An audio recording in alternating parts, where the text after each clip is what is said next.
We want to say, you're just having one hell of a step one moment. You're just having that I know what I don't want moment. And if you were not, from the core of your being, someone who understood so profoundly that that is not the way it is meant to be, you would not be experiencing the discord and discomfort that you're experiencing. In other words, the enormity of your outrage.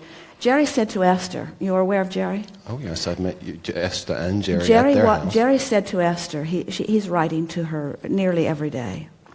He said to Esther, I understand the profound depth of your love for me by the profound depth of the pain you are feeling in believing in the absence of me.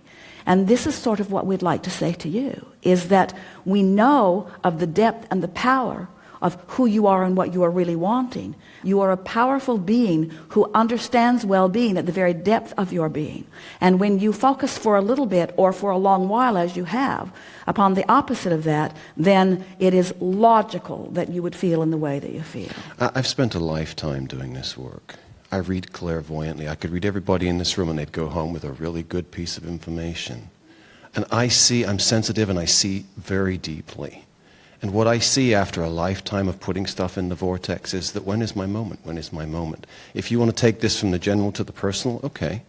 It's not here. It's not coming. And the stuff in the vortex isn't there. And I'm living misery. And I have been for a long time. Ever since I really practiced my art.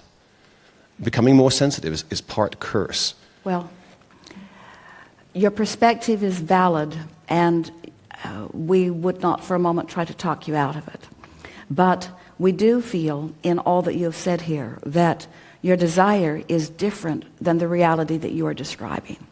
And that as long as that desire is pulsing within you, and it is, that we will continue to give our undivided, whether you believe it or not or even care or not, we will continue to give our undivided attention to that. And we want to say to you that you represent not necessarily large numbers of people, but you represent in your discourse here the perspective of humans that believes that they are not the creator of their own reality, that they have no creative control.